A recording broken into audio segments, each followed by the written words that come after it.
அனைவருக்கும் வணக்கம். நம்ம இந்தியன் எக்கனாமியில் பிளானிங் இன் இந்தியா அப்படின்னு சாப்டர் பார்த்துட்டு இருக்கோம். இந்த கிளாஸ் இல்லாமல் ஸ்விஸ் சேலஞ்ச் மாடல்லாம் என்னன்னு தான் பார்க்க போகிறோம். ஸோ ஸ்விஸ் சேலஞ்ச் மாடல்லாம் என்ன அப்படின்னா new method of public procurement அப்படின்னு சொல்கிறாங்க. பப்ளிக் ப்ரொக்யூர்மெண்ட்னா என்ன? பப்ளிக் வந்து ஒரு பொருளை வாங்கினா அதுக்கு பேர் வந்து ப்ரொக்யூர்மெண்ட் சொல்கிறாங்க. ஸோ என்ன ப்ரொக்யூர்மெண்ட் அப்படிங்கிறது பார்ப்போம். ஸோ பாருங்கள், government invites one bidder quote its bid. அதாவது ஒரு விஷயம், ஏதோ ஒரு விஷயம் சார்பாக ஒரு பொருள் வாங்குறதுக்காக ஒரு பிட்டர், ஏலம் கேட்குறவர் வந்து கவர்மெண்ட் வந்து அழைக்குமா, அவருடைய ப்ரைஸை வந்து அவர் கோட் பண்ண சொல்லுவாங்களாம். இப்போ உதாரணத்துக்கு கவர்மெண்ட் வந்து ஒரு பள்ளிக்கூடம் கட்டணும்னு நினைக்குதுங்க, ஒரு ஸ்கூல் கட்டணும்னு நினைக்குது அப்படின்னா, ஸோ அந்த ஸ்கூல் கட்டுறதுக்கான அந்த பிளானிங் ஆகட்டும், அதோடைய பட்ஜெட் ஆகட்டும், எல்லாத்தையுமே வந்து கோட் பண்ணுறதுக்காக ஒரு பப்ளிக் வந்து அழைக்குது. யாரோ ஒருத்தர் வந்து அழைக்கிறாங்க, உங்களுடைய கொட்டேஷன்ன்றது கொடுங்க அப்படின்றாங்க. அவங்க ஒரு கொட்டேஷனை கொடுக்குறாங்க. அதன் பிறகு அந்த கொட்டேஷன் வாங்கி வச்சுட்டு, உதாரணத்துக்கு அவர் ஒரு 10 கோடி சொல்கிறாருன்னு வச்சுங்களேன். சரி, 10 கோடி சொல்கிறாரு. இன்னும் 2-3 பேர் வந்து அழைப்பாங்க. நீங்கள் உங்களுடைய கோட்டிங்க சொல்லுங்கள், பிளானிங்கை சொல்லுங்கள் அப்படின்னா அவங்க மாடல் எல்லாம் கொடுப்பாங்க, ப்ரைஸ்லாம் கொடுப்பாங்க. ஸோ அடுத்தா வந்தாங்க இல்லையா, அவங்க என்ன சொல்கிறாங்க, ஒரு 12 கோடி ஆகும்னு சொல்கிறாங்க. ஸோ ரெண்டுத்தில் வந்து எது ரொம்ப கம்மியாக இருக்குது? 10 கோடி தான். ஸோ ஒரிஜினலாக சொன்னார் இல்லையா, அவர்கிட்ட தான். ஸோ அவர்கிட்ட அந்த ப்ராஜெக்ட் வந்து கொடுத்துருவாங்க. இது அந்த கவுண்டராக வந்தாங்க இல்லையா, அந்த பிட்டர் இருக்காங்க இல்லையா, அவங்க வந்து 9 கோடி சொன்னாங்க அப்படின்னா அவங்களுக்கு அந்த ப்ராஜெக்ட் கொடுத்துருவாங்க. இதுக்கு பேர் தான் வந்து ஸ்விஸ் சேலஞ்ச் மாடல் அப்படின்னு சொல்கிறாங்க. பாருங்கள், government invites one bidder quote its bid. ஒருத்தரை கூப்பிட்டு உங்களுடைய பட்ஜெட்டோடைய கொட்டேஷன் என்னன்றது சொல்லுங்க அப்படின்றாங்க. அதன் பிறகு after other bitters has to submit. இன்னும் சில பேர் வந்து கூப்பிட்டு அவங்களுடைய பிட்டிங் என்னன்றதையும் வந்து சப்மிட் பண்ண சொல்கிறாங்க. பாருங்கள், ஒரிஜினல் பிட். ஒரிஜினல் பிட்னா என்ன?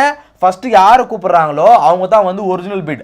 Not meet counter bid. அதன் பிறகு சில பேர் கூப்பிட்டு அவங்களுடைய கொட்டேஷன் கேட்குறாங்க இல்லையா, அவங்களுக்கு வந்து கவுண்டர் பிட்னு சொல்லுவாங்க. ஸோ ஒரிஜினல் பிட்னா என்ன? ஃபஸ்ட்டு வந்தவங்க. கவுண்டர் பிட்னா என்ன? அதன் பிறகு வந்தவங்க. So project goes to lower one. யார் வந்து குறைவாக எடுக்கிறாங்களோ அவங்களுக்கு போகும்னு சொல்கிறாங்க. ஸோ இதை வந்து ஃபஸ்ட்டு கவர்மெண்ட் ஆஃப் இந்தியா எப்போ இன்ட்ரடியூஸ் பண்ணுறாங்கன்னா 2017 தான் வந்து இன்ட்ரடியூஸ் பண்ணுறாங்க. ஸோ இது வந்து எதுக்காக இன்ட்ரடியூஸ் பண்ணாங்க? ரயில்வே ஸ்டேஷன்ஸ் வந்து டெவலப் பண்ணுறதுக்காக. இந்த ஸ்விஸ் சேலஞ்ச் மாடலில் எப்போ கொண்டு வந்தாங்க? 2015.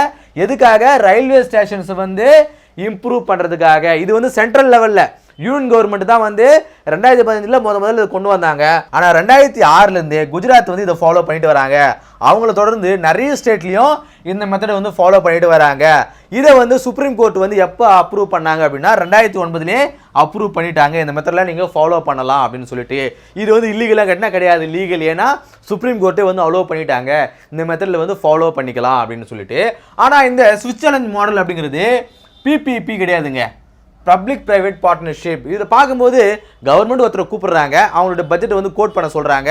இது பார்க்குறதுக்கு ஒரு பப்ளிக் ப்ரைவேட் பார்ட்னர்ஷிப் ப்ரோக்ராம் மாதிரி தானே தெரியுது அப்படின்னா கிடையாது. ஸோ பாருங்கள், இந்த பப்ளிக் ப்ரைவேட் பார்ட்னர்ஷிப் இருக்குது இல்லையா, இதை இப்போ என்ன சொல்கிறாங்கன்னா, முன்னாடி வந்து பப்ளிக் ப்ரைவேட் பார்ட்னர்ஷிப் பிபிபியாக இருந்தது. அதை வந்து ஹைப்ரிட் அன்யூட்டி மாடல், இது சரியாக ப்ரொனவுன்ஸ் பண்ணா தெரியல, ஹைப்ரிட் அன்யூட்டி மாடல் அப்படின்னு சொல்லிட்டு புதுசாக வந்து நேம் வந்து சேஞ்ச் பண்ணியிருக்காங்க. எப்போ சேஞ்ச் பண்ணாங்க? 2016 இந்த மெத்தட் வந்து புதுசாக வந்து கொண்டு வந்திருக்காங்க. இதில் என்ன அப்படின்னா, ஒரு ப்ராஜெக்ட் வந்து கொண்டு வராங்க அப்படின்னா அந்த ப்ராஜெக்டுடைய செலவுகளில் 40% வந்து கவர்மெண்ட் வந்து ஸ்பான்சர் பண்ணணும், 60% வந்து ப்ரைவேட் வந்து கான்ட்ரிபியூட் பண்ணணும் அப்படின்னு சொல்கிறாங்க. பாருங்க, இந்த அன்யூட்டினா என்ன அப்படின்னா ஃபிக்ஸ்டு செமி ஆனுவல் பேமெண்ட்டுங்க. ஃபிக்ஸ்டு செமி ஆனுவல் பேமெண்ட், அதாவது ஒரு ப்ராஜெக்ட் கொண்டு வராங்க, அதை ஸ்டார்ட் பண்ணி போயிட்டே இருக்கு அப்படின்னா கொஞ்சம் கொஞ்சமாக அந்த ப்ராஜெக்ட் தேவையான அமௌண்ட் வந்து கவர்மெண்ட் சைட்லேருந்து கொடுப்பாங்க.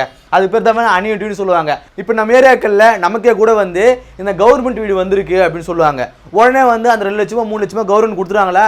கிடையாது. கடைக்கால் போட்டு எடுத்துன்னு போய் ஃபோட்டோ காட்டினா அதுக்கு ஒரு அமௌண்ட்டு, வீடு முழுசாக கட்டுறதுக்கு பிறகு நம்ம அந்த ஃபோட்டோ காட்டினா அதுக்கு ஒரு அமௌண்ட்டு, இப்படி பேமெண்ட் ஆனது பீரியாடிக்காக வந்து கொடுக்குறாங்க இல்லையா. அதே போல தான் இந்த அன்யூட்டி அப்படிங்கிறது. ஒரு ப்ராஜெக்ட் ஸ்டார்ட் பண்ணிங்கன்னா செமி ஆனுவல்னா 6 மாதத்துக்கு ஒரு முறை அந்த பேமெண்ட் ஆனது கொடுக்கப்படும் அப்படின்னு சொல்கிறாங்க. ஸோ இந்த ப்ராஜெக்ட் கம்ப்ளீட் ஆனதுக்கு பிறகு ஆஃப்டர் 15 இயர்ஸ் கம்ப்ளீட் ஆனதுக்கு பிறகு hand over to government of India. Government of India கிட்ட அந்த ப்ராஜெக்ட் வந்து கொடுத்துடணும். ஒரு ப்ராஜெக்ட் வந்து ஸ்டார்ட் பண்ணுறாங்க, அந்த ப்ராஜெக்ட் ஸ்டார்ட் ஆகி 15 வருஷம் கழிச்சதுக்கு பிறகு அந்த ப்ராஜெக்ட் வந்து கவர்மெண்ட் ஆஃப் இந்தியா கிட்ட கொடுத்துடணும் அப்படின்னு சொல்லுவாங்க. ஸோ இந்த பெரும்பாலும் இந்த பிபிபி பப்ளிக் ப்ரைவேட் பார்ட்னர்ஷிப் அப்படிங்கிற முன்னாடி அழைக்கப்பட்ட இந்த ஹைப்ரிட் அன்யூட்டி மாடல் அப்படிங்கிறது பொதுவாக வந்து ஹைவேஸ் வந்து இம்ப்ளிமெண்ட் பண்ணுறதுக்காக, டெவலப் பண்ணுறதுக்காக கொண்டு வரப்பட்டது தான் சொல்கிறாங்க. முன்னாடி வந்து இந்த செக்டர் சொன்ன இல்லையா, ஸ்விஸ் சேலஞ்ச் மாடல் அப்படிங்கிறது இந்த கவர்மெண்ட்டுடைய எந்த ப்ராஜெக்டாக இருந்தாலும் இதில் வந்து உள்ளே வரும். ஆனால் இந்த பப்ளிக் ப்ரைவேட் பார்ட்னர்ஷிப் அப்படிங்கிற இந்த ஹைப்ரிட் மாடல் வந்து பெரும்பாலும் ஹைவேஸில் தான் வந்து இருக்கும். ஸோ அது துறை சார்ந்ததாக இருக்கும். ஹைவே வந்து கொண்டு வரணும், அது டெவலப் பண்ணணும்னா மட்டும்தான் இந்த மெத்தட் வந்து ஃபாலோ பண்ணாங்க. இப்போ வந்து கொஞ்சம் கொஞ்சமாக அதர் டிபார்ட்மெண்ட்லேயும் வந்து இந்த மெத்தட் வந்து கொண்டு வரலாம் அப்படின்னு வந்து முயற்சிகள் வந்து நடந்துட்டு இருக்குன்னு சொல்கிறாங்க. பாருங்கள், இதில் மேஜர் ரிஸ்க்காக என்ன இருக்கும் அப்படின்னா லேண்டு, டோல் கலெக்ஷன் அண்ட் வந்து கிளியரன்ஸு, டிராஃபிக் ரிஸ்க்கு, இது எல்லாத்தையுமே வந்து கவர்மெண்ட் ஆஃப் இந்தியா பார்த்துங்க. மேஜராக இருக்கக்கூடிய ரிஸ்க்லாம் என்ன?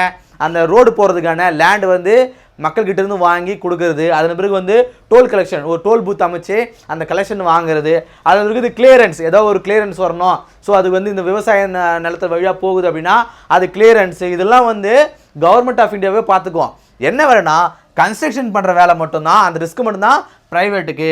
இப்போ ஒரு ஹைவே வந்து அந்த இடத்துல வந்து அமைக்கிறாங்க அப்படின்னா திடீர்னு வந்து ஒரு வெள்ளமோ ஒரு புயலோ வந்து அந்த ரோடு வந்து சேதம் ஆயிடுச்சுன்னா அதெல்லாம் வந்து அந்த ப்ரைவேட் தான் வந்து பார்க்கணும். அதில் வந்து கவர்மெண்ட் வந்து கவர் ஆகாதுன்னு சொல்கிறாங்க.